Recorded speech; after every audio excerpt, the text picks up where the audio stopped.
Attends. Merci. Merci beaucoup, mon frère. Bonjour à toutes et à tous.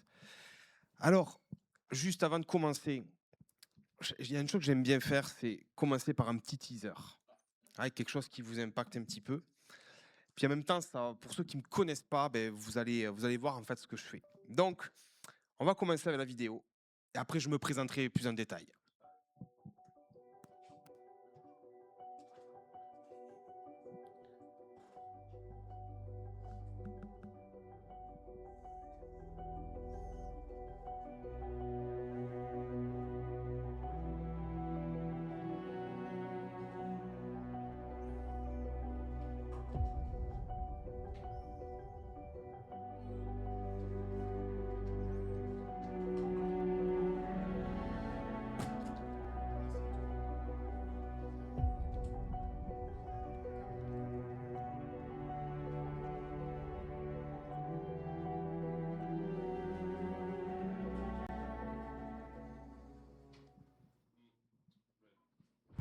Strengthen what remains that is at the point of death, God told me in July 55.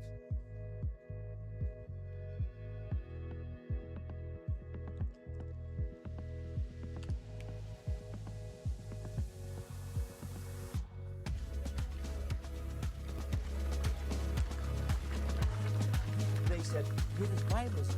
I gave them Bibles.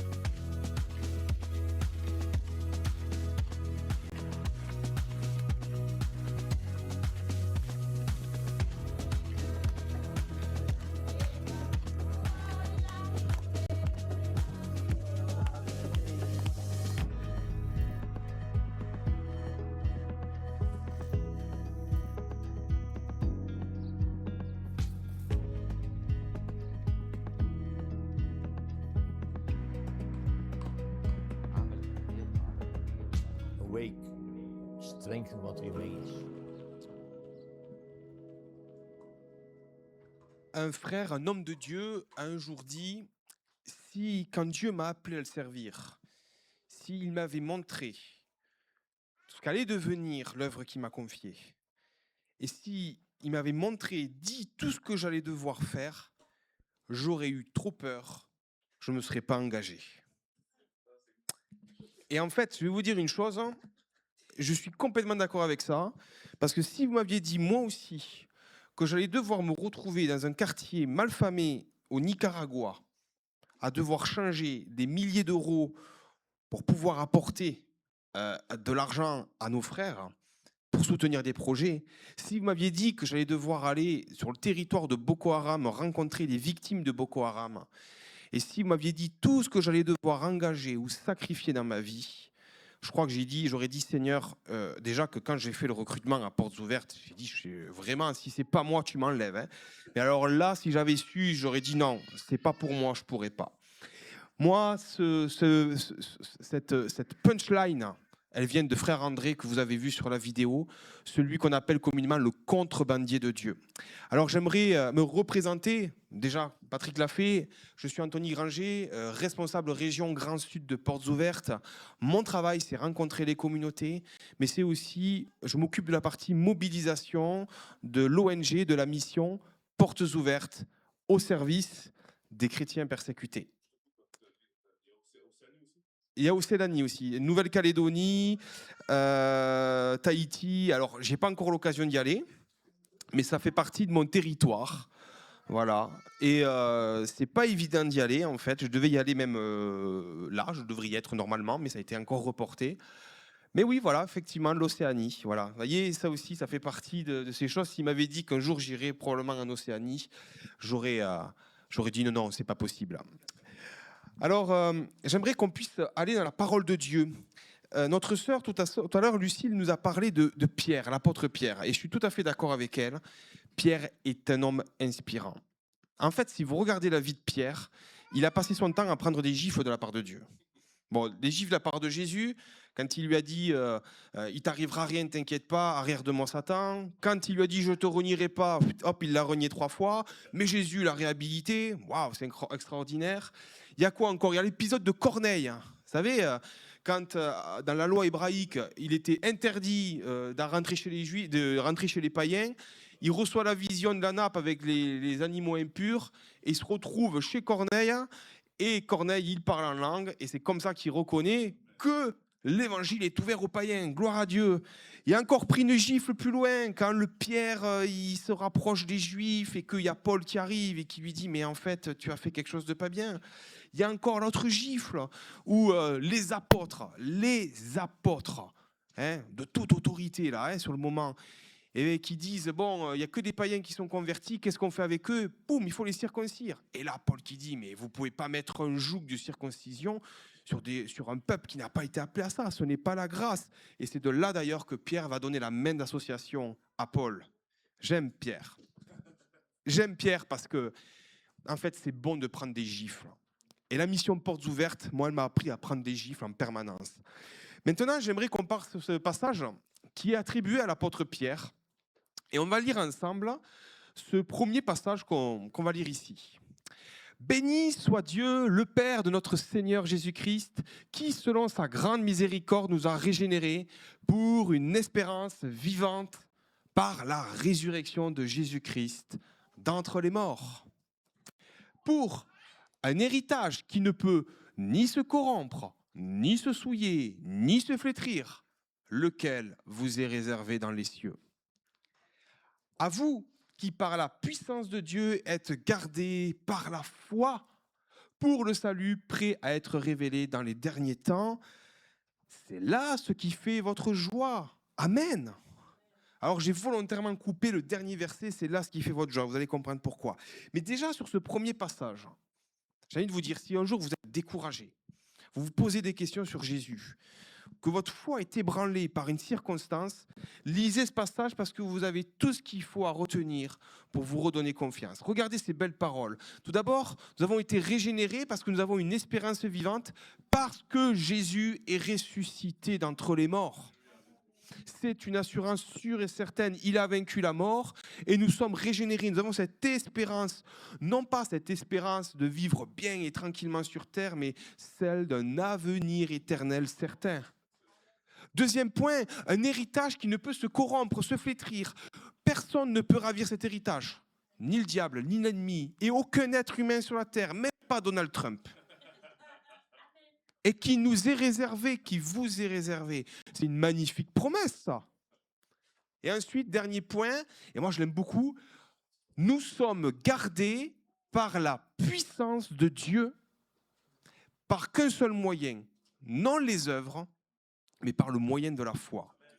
Si vous croyez de votre cœur que Jésus a sauvé votre vie, si vous l'aimez, bien sûr, et si vous avez foi, et si vous lui faites confiance, vous êtes gardé par sa puissance. Votre cœur est gardé. Ça ne veut pas dire qu'il ne vous arrivera pas quelques petits ennuis circonstanciels au monde. Mais vous êtes gardé. Ça, c'est une promesse formidable. Rien ne pourrait vous détourner de Dieu si ce n'est un jour de renier votre foi en Jésus-Christ. Et c'est là ce qui fait votre joie. Et c'est ce que dit Pierre à une église de Turquie, d'Asie mineure de l'époque, qui soit est en train de vivre la persécution parce qu'elle refuse le culte impérial à César, soit parce qu'elle va arriver. On n'a pas vraiment les circonstances de cette persécution. Mais ce qui est sûr, c'est qu'il la prépare à la persécution.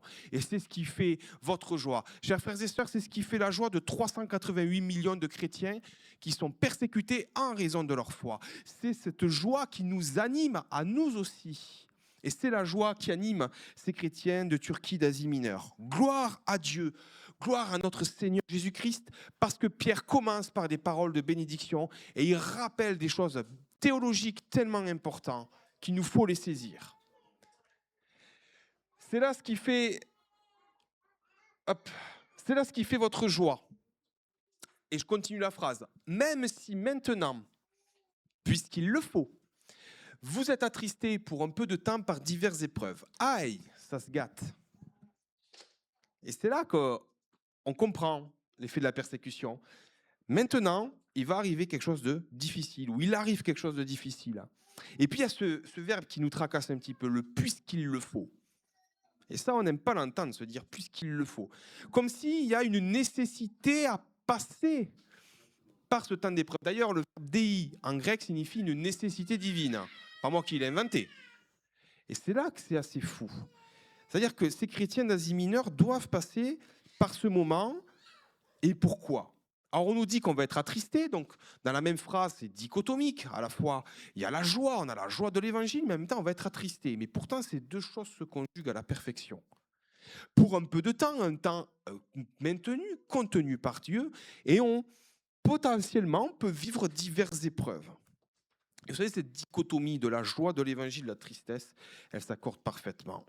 Parce qu'en fait, elle ne veut pas dire que vous avez la joie et puis vous allez être triste. Elle dit, vous avez la joie de l'évangile et c'est le socle qui va vous permettre de traverser les diverses périodes d'attristement que vous allez vivre. En fait, ce qu'est en train de dire Pierre, c'est que c'est toujours la joie qui doit revenir devant. Et comme vous êtes gardé par le moyen de la foi et gardé par la puissance de Dieu, vous aurez toujours la joie dans votre cœur. C'est ce que dit en train de dire Pierre. Maintenant, moi, je me pose cette question et j'ai envie de dire, mais ok Seigneur, mais quel est le but de passer par ces diverses épreuves ? Tu nous parles de la joie, tu nous parles de la tristesse. Je commence à comprendre, mais quel est le but ? Et le verset suivant, il est très révélateur. Afin que la valeur éprouvée de votre foi, beaucoup plus précieuse que l'or périssable, qui pourtant est éprouvé par le feu, ait pour résultat la louange, la gloire et l'honneur lorsque Jésus-Christ apparaîtra.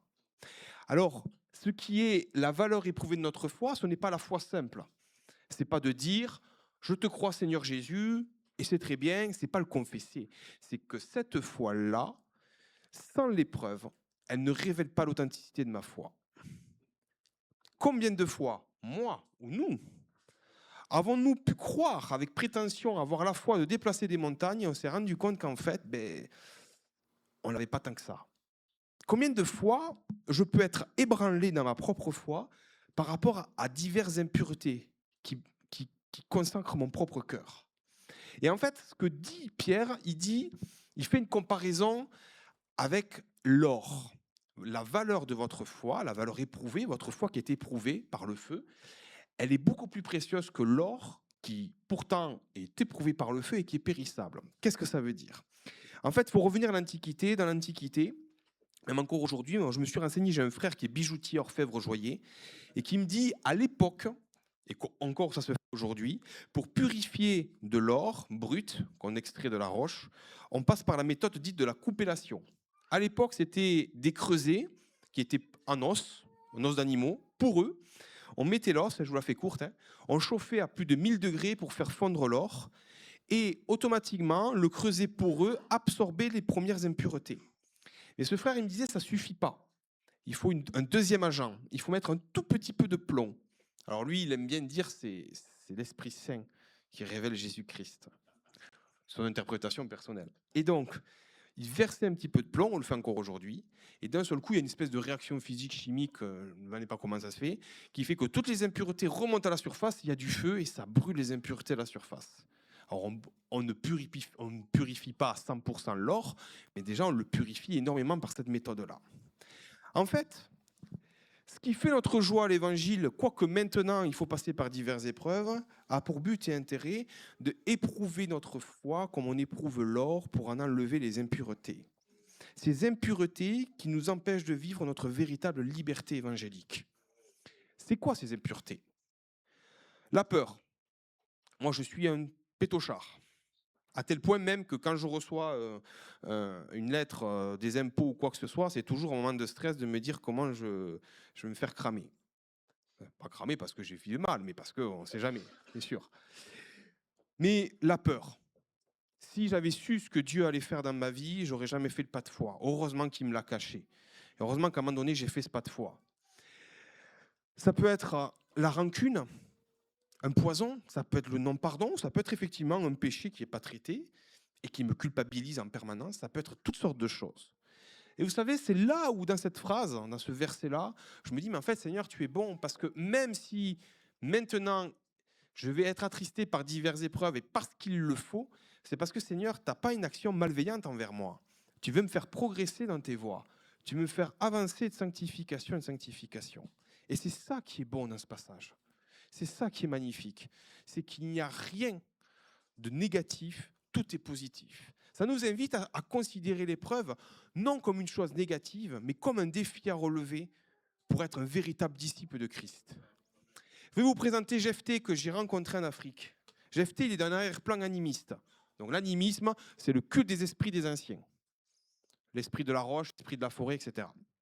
À 12 ans, il y a un frère à lui, un ami, qui lui donne un évangile, une Bible même carrément, et qui lui prêche Jésus-Christ. Et lui, il est intrigué, parce que c'est en complètement dissonance avec toute sa culture animiste. Et puis ça le touche. Il y a des passages forts.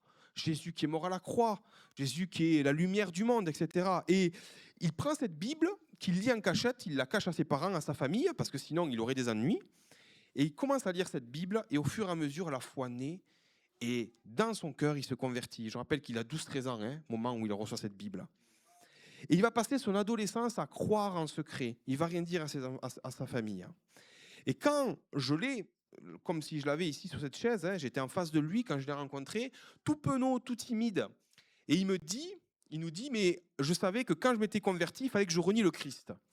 Alors je suis un peu intrigué parce que je me dis, comment ça, renier le Christ?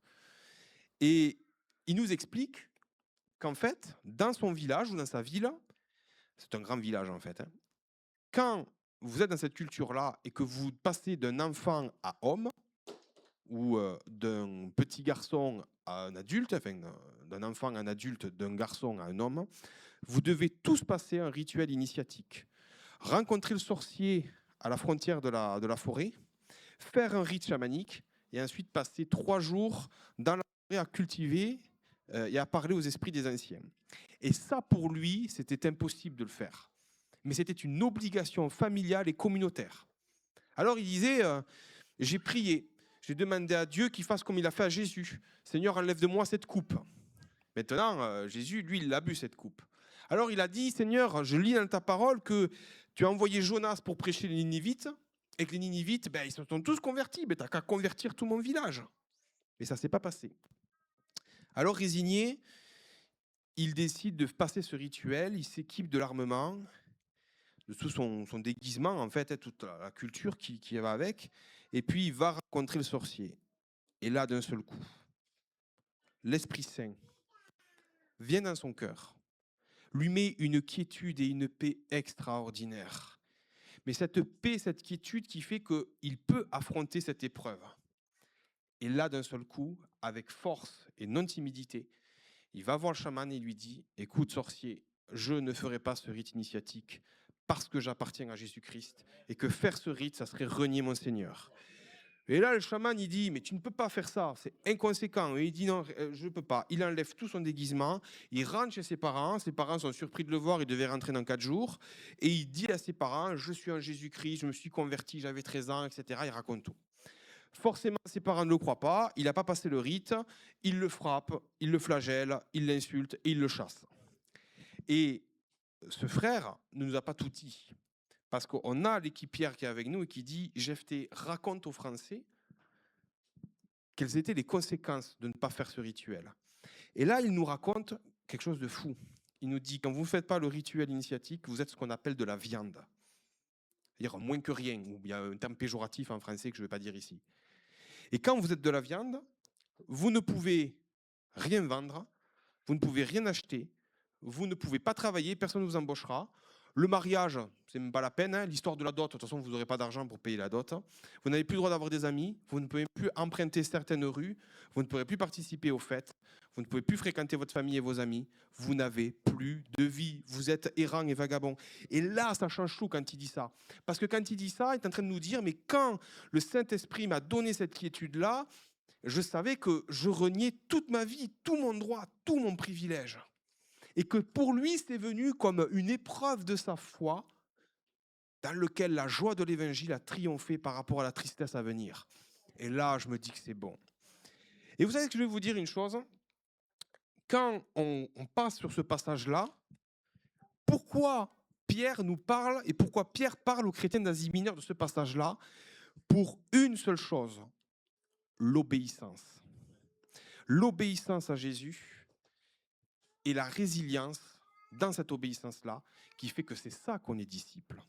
Et j'aimerais qu'aujourd'hui, vous puissiez être encouragés à vous dire que dans vos propres défis, parfois les compromis qu'on peut faire, oui, il est possible, avec la communion à Jésus, en se rappelant l'évangile de grâce, en cultivant la joie de l'évangile, de dire non au compromis, mais d'être un véritable disciple qui affronte parfois la persécution, parfois l'hostilité, avec résilience, pour l'obéissance à Jésus, parce que nous sommes des disciples de Jésus-Christ.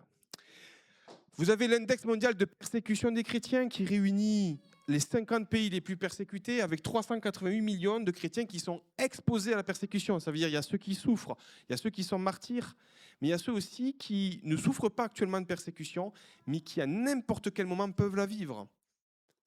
Qu'est-ce que nous faisons de ces chrétiens-là? Nous les préparons à la persécution, nous les formons comme disciples. On leur apprend que vivre une vie chrétienne n'est pas un long fleuve tranquille. Alors au-delà de cette carte, il y a aussi la carte qui va suivre normalement. Hop, voilà, je n'ai pas loupé, voilà. Celle de l'Afrique, où je vous en ai parlé forcément, et dans lequel je ne veux pas que vous pensiez que l'Afrique est un continent perdu, même s'il y a d'énormes problèmes, parce que quand on regarde le phénomène de la persécution, eh bien on s'aperçoit qu'il y a des zones chaudes. Par exemple, la République démocratique du Congo, on sait qu'on a beaucoup de frères qui nous ont dit « mais c'est faux, il n'y a pas de persécution ». Alors oui, dans 90-95% du territoire, il n'y a pas de persécution, mais si vous allez ici, l'Ituri, le Nord Kivu, avec les troupes anciennement ougandaises qui se sont installées dans la forêt du Kivu et qui attaquent les villages chrétiens, c'est une réalité. Il y a 10 mois de ça, une église, 100 membres d'une église à peu près, 70 personnes ont été décapitées devant les 30 membres à côté. Et pour dire aux 30 membres, allez dans les autres églises, dire ce qu'on est capable de faire. Donc c'est une réalité. Je pourrais vous parler du nord du Nigeria, du nord de la pointe nord du Cameroun, là où j'ai été moi-même, où j'ai vu notamment les veuves, puisque Boko Haram tue systématiquement les hommes. Alors qu'effectivement, dans le reste du Cameroun, à Yaoundé, il n'y a aucun problème. Même vous verrez des évangélistes ou des pasteurs sur les buildings. Imaginez votre pasteur, Patrick, sur le mur du Capitole, venir rejoindre l'église Arena. Hein. C'est inconcevable en France, mais à Yaoundé, c'est possible. T'es Camerounais? La prochaine fois que j'y vais, je verrai si je ne verrai pas ton visage quelque part. Donc voilà, ça c'est très important de vous le dire, pour pas que vous pensiez que quand on colorie tout un pays, c'est que c'est forcément tout le pays qui est concerné, bien évidemment. Et là, c'est là que j'aimerais vous parler de nos deux frères, Jonathan et Kambalé. Ces deux frères, je les ai à cœur parce qu'ils viennent de cette région ici, hein, donc là où vous avez le petit carré. Et eux ont été victimes de la troupe ADF Nalou. Donc, sans rentrer en détail, c'était une milice politique qui luttait contre le régime ougandais et puis qui s'est radicalisée à l'islam radical. Nos petits frères ont des parents chrétiens, tout ce qui est de plus classique. Et Jonathan, l'aîné que vous avez ici, il est parti voir sa grand-mère et dormir chez elle dans un village à côté, assez éloigné. Et cette nuit-là, les troupes de l'ADF ont attaqué le village. Notre petit frère Kambalé est resté avec ses parents et quand l'attaque s'est déclarée, les parents ont vite pris Kambalé, le sont mis à l'intérieur et ont levé notre petit frère sur le toit. Et au moment où ils avaient fini de le protéger sur le toit afin qu'il échappe aux troupes de l'ADF, des hommes sont arrivés à l'arme blanche et ont massacré ses parents devant ses yeux. Il a vu ses parents être massacrés. Notre frère Jonathan, que vous avez ici, lui, il est rentré le lendemain après avoir entendu parler de ces massacres. Et il est rentré chez lui, il a ouvert la porte et il a vu ce qu'il a vu. Vous avez deux jeunes qui sont traumatisés par l'horreur. Et dont les parents et une partie du reste du village, les chrétiens ont été massacrés parce qu'ils étaient chrétiens. Certainement, c'est incompréhensible et on se dit, mais pourquoi, Seigneur, tu permets une telle chose ? Et je suis convaincu que les parents de Jonathan et Kambalé, nous les retrouverons et que ce sont nos frères et sœurs en Christ. Et je voudrais que le Seigneur soit béni pour leur salut. Maintenant, on a deux petits frères qui sont en souffrance. Alors, à Portes Ouvertes, nous avons rassemblé tous les jeunes, les traumatisés adultes, mais les traumatisés jeunes, qui ont vu des horreurs. Et pendant des jours, voire même des semaines, dans ce centre, nous sommes occupés d'eux. Nous avons formé au discipulat. Nous leur avons rappelé qu'est-ce que la croix du Christ avait fait pour eux. Cette idée aussi qu'ils pouvaient déposer au pied de la croix leur fardeau. On leur a appris ce que c'était aussi que le pardon. Tout ça s'est fait progressivement. Et puis il y a eu des temps de parole, des temps d'échange. Et bien sûr, tous les jeunes n'ont pas été explicites à parler, à communiquer. Il y a des timidités, des traumatisés. Et à la fin de ce soin post-traumatique, à un moment donné, on a voulu, les équipiers de Portes Ouvertes ont voulu laisser la parole aux jeunes s'ils voulaient exprimer ce qu'ils voulaient. Des paroles de bénédiction ou des paroles de colère. Libérer la parole. Et Jonathan a pris la parole, donc c'est l'aîné. Et ce qu'il a fait était juste beau et magnifique. Vous voyez comment le Saint-Esprit aussi il agit. Il a dit, voilà, moi, depuis le massacre de mes parents, je ne rêve qu'une seule chose, c'est de pouvoir moi aussi massacrer ceux qui ont massacré mes parents. Il dit, je suis rempli de colère et d'amertume. Mais il dit, je suis fatigué dans mon cœur de ressentir ça. Et il dit, je sais que ça ne plaît pas à Jésus. Et je sais que Jésus a pris mes péchés à la croix.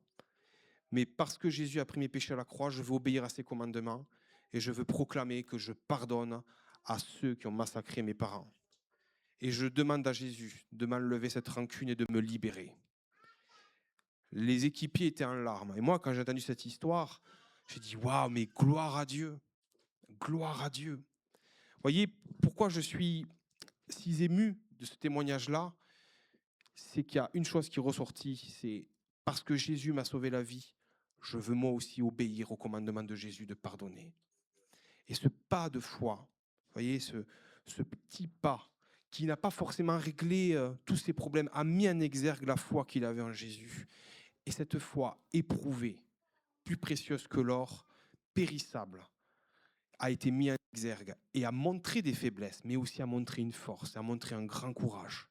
Chers frères et sœurs, on peut prier pour que le Seigneur guérisse Jonathan, il a fait ce premier pas-là, mais on peut aussi guérir pour Kambalé qui en a besoin. Et ça, c'est quelque chose d'extraordinaire que nous voyons au travers de l'Église persécutée. Les victoires de l'Église persécutée, c'est quand il n'y a pas d'épreuve, mais c'est quand il y a la victoire sur l'épreuve. Et elle est issue que de Jésus-Christ et de sa croix. Gloire à Dieu. Alors vous savez, je ne sais pas si vous avez déjà vu un documentaire sur l'aigle face à la tempête, mais quand vous regardez les aigles, tous les oiseaux, quand il y a une tempête ou des vents violents, s'en vont. Parce que je comprends, moi aussi je fais pareil, s'il y avait une tempête. C'est tout à fait normal, surtout moi. Je me cache. Mais l'aigle, lui, ce n'est pas le cas. Lui, il aime les temps de tempête. Et donc, qu'est-ce qu'il fait? Il cherche les courants violents d'une tempête ou d'un vent fort. Et en fait, on le voit un peu géostationnaire à essayer de chercher les courants, le sens du vent. Et il a du mal des fois à rester géostationnaire, il a du mal à rester face au vent. Il subit la tempête. Parfois, il perd peut-être quelques plumes.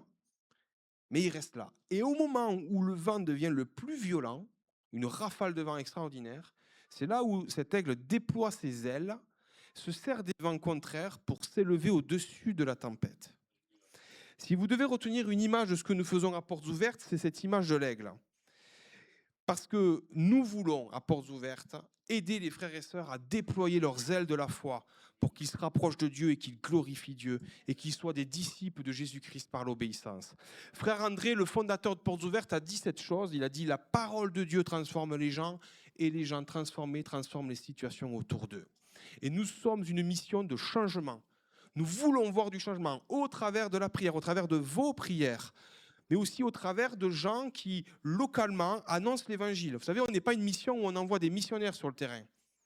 Moi, je ne vais pas là-bas sur le terrain pour faire le travail d'évangélisation, mais on soutient l'église locale pour que ce soit elle qui continue la mission d'évangéliser. Ainsi, nous voulons fortifier et équiper les chrétiens dans les pays où ils sont le plus persécutés, discriminés en raison de leur foi, pour qu'ils continuent à être sel et lumière de la terre dans les sociétés qui les oppriment. Vous savez, le sel, c'est important. Le sel, ça donne du goût aux aliments, mais ça fait aussi autre chose. Ça empêche la putréfaction de la viande. Et vous savez, là où il y a des chrétiens, dans des zones où il y a de la persécution, ça empêche que Satan, l'ennemi, que le chaos se remplisse complètement.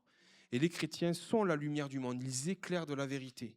On a vu des témoignages extraordinaires de conversion de gens qui avaient renoncé au mal pour suivre Jésus et des situations avaient été transformées. On aimerait, à Portes Ouvertes, que vous puissiez nous rejoindre dans ce travail missionnaire, ici, chez vous, de prier pour les chrétiens qui sont persécutés, au travers de différents projets, développement socio-économique, formation biblique, soins post-traumatiques, distribution de Bibles, recherche, plaidoyer.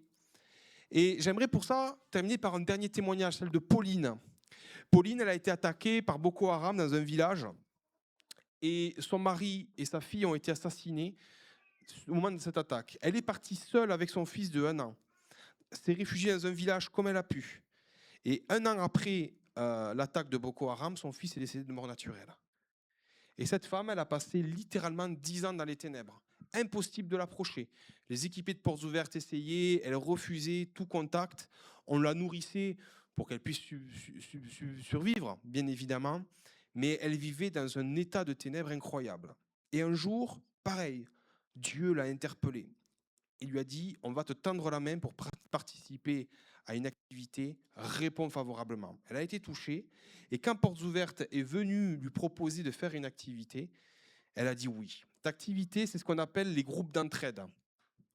On réunit principalement des femmes, parce que c'est principalement les femmes qui survivent à ces attaques de Boko Haram, et on réunit ces femmes et on fait ce qu'on appelle les 3 piliers de la résilience. On les forme au discipulat, on les forme à Jésus-Christ, à la parole de Dieu. Ensuite, on fait du traitement, du soin post-traumatique, et c'est ça entre elles. Il y a une personne responsable. Et quand elles travaillent, puisque le 3e pilier, c'est l'activité socio-économique, pour qu'elles puissent générer leurs propres revenus, qu'elles puissent aller vendre leurs produits sur le marché et témoigner de Jésus. Et quand elles travaillent ensemble, elles s'entretiennent de chants, de cantiques, de témoignages. Les femmes les plus âgées qui se sont sorties de leur traumatisme témoignent aux plus jeunes qui sont encore dans leur traumatisme. Et il y a une espèce d'effervescence comme ça. Et quand vous regardez Pauline aujourd'hui, il n'y a pas de ténèbres, il y a de la joie. La joie de l'évangile qui est revenue dans son cœur. Et elle dit une phrase que tu vas d'ailleurs comprendre, puisqu'elle était camerounais, elle dit « Je suis la BIR de Jésus-Christ ». Alors la BIR, c'est la brigade d'intervention rapide au Cameroun, qui est censée lutter contre Boko Haram. Mais quand elle dit ça, il n'y a pas de prétention. Elle dit juste aujourd'hui, je suis spontanée. Je suis et je veux rester une élite pour Jésus. La joie s'est emparée de mon cœur et je ne veux pas que la joie s'en aille, quelles que soient les épreuves.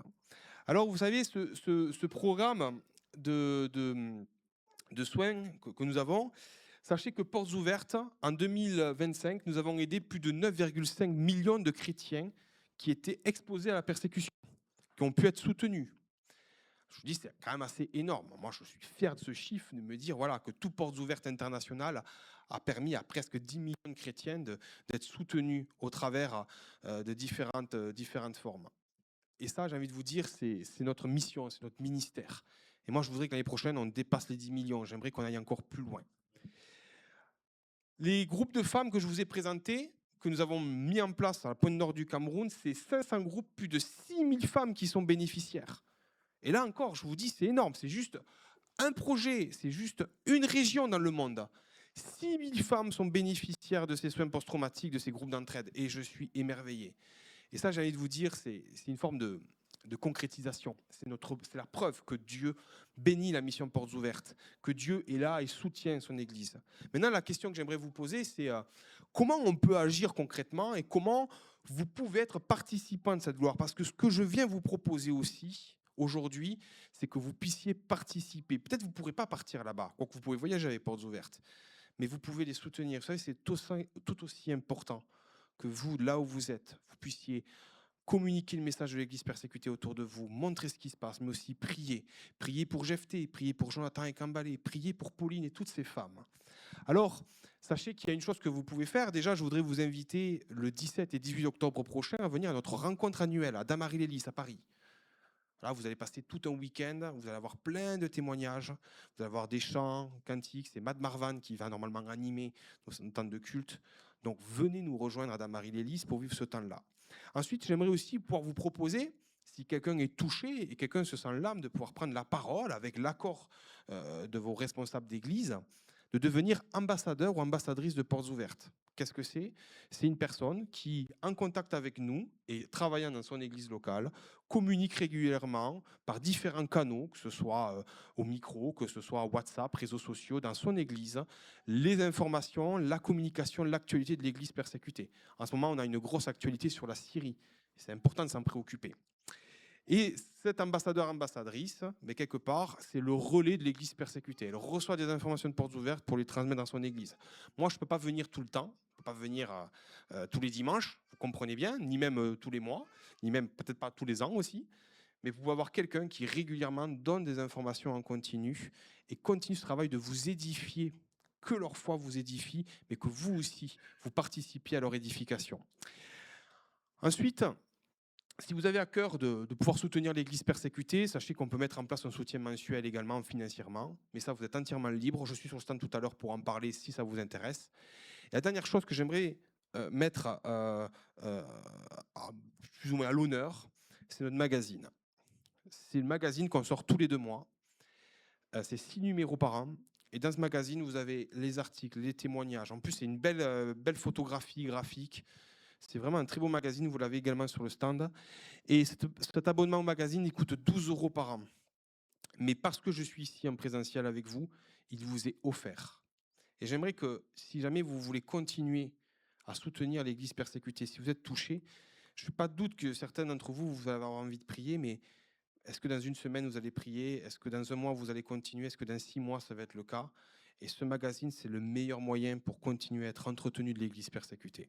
Alors qu'aujourd'hui, il n'y ait aucun système financier qui vous restreigne, que personne ne se prive de ce magazine, il vous est offert, nom, adresse, et vous êtes automatiquement souscrit. C'est une offre découverte pendant 1 an, donc bénéficiez-en, et bien sûr, ne vous privez pas de pouvoir continuer nos frères et sœurs qui sont bien sûr persécutés.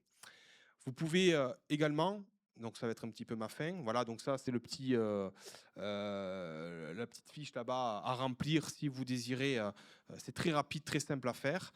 Et vous avez également le QR code, c'est vrai que j'en parle pas, mais vous avez également le QR code pour le faire directement, vous validez et c'est automatique. Également, dernière chose, je vous remercie pour votre écoute. Vous pouvez nous retrouver sur notre site internet de Portes Ouvertes, mais également sur les réseaux sociaux, Instagram, X, Facebook. Oui, je sais, Facebook, c'est pour les vieux. Et en maladie, on m'a dit que j'étais vieux, mais c'est pas grave. Mais vous avez également YouTube, où vous avez plein de vidéos super, avec des témoignages extraordinaires, des contextes de persécution. Et j'aimerais vous inviter à également partager ces vidéos autour de vous. Maintenant, je vais vous proposer juste de prier, faire une courte prière, et que le Seigneur puisse vous inspirer. Il y a peut-être un témoignage qui vous a touché, peut-être c'est frère André, peut-être c'est Jephté, peut-être c'est Jonathan, Cambalé, peut-être c'est Pauline, peut-être c'est autre chose aussi, peut-être c'est le témoignage de Pierre dans ce chapitre de 1 Pierre. En tout cas, que votre cœur personnellement puisse déborder dans cette prière. Puis on va prier ensemble. Seigneur mon Dieu, je vous invite à vous lever s'il vous plaît, juste pour nos frères et sœurs. C'est un acte juste pour nos frères et sœurs. Seigneur, nous te bénissons, nous te glorifions, Seigneur, parce que oui, nous avons la joie de l'Évangile. Et quelles que soient les épreuves et les tristesses, nous l'avons vu avec l'Église persécutée, ça n'enlève pas la joie de l'Évangile, même si parfois c'est difficile, même si parfois on ne comprend pas. Seigneur, nous devons te prier pour nos frères et sœurs qui sont persécutés. Non pas te prier que tu enlèves les épreuves, mais que tu les gardes par ta puissance, comme tu viens ta parole, au moyen de la foi, que tu fortifies leur foi, pour que tu puisses les garder, que tu les gardes, Seigneur mon Dieu. Te prions, Seigneur, d'agir par ton Esprit Saint. Oui, nous fêtons la Pentecôte, nous fêtons que tu n'étais plus là, Seigneur, physiquement, mais tu es avec nous par ton Saint-Esprit pour nous guider, nous diriger. Et nous te prions que tu ailles diriger, guider, interpeller, agir dans le cœur de nos bien-aimés. Seigneur, nous te prions, nous te remercions pour ces belles paroles de Pierre. Nous te prions pour nous-mêmes, que dans nos défis, nos combats, nous soyons toujours disciples, encore disciples, plus disciples, dans l'obéissance. Et que l'Église persécutée nous a montré un petit peu la voie. Et que nous aussi, en tant que disciples, nous préoccupons nos frères et sœurs qui sont persécutés. Que nous prions pour eux. Merci de faire du bien. Merci d'aider, non pas 9,5, mais plus de 10 millions et encore des millions de chrétiens. Seigneur, pourvois, bénis, Seigneur, car l'Église persécutée a besoin de toi et nous, l'Église libre, nous avons aussi besoin de toi dans nos lieux de ténèbres, là où nous travaillons, les gens que nous côtoyons pour témoigner de toi. Et Seigneur, s'il te plaît, fortifie nos foi. Et dans le nom de Jésus-Christ, nous avons ainsi prié et je dis Amen. Merci Jésus.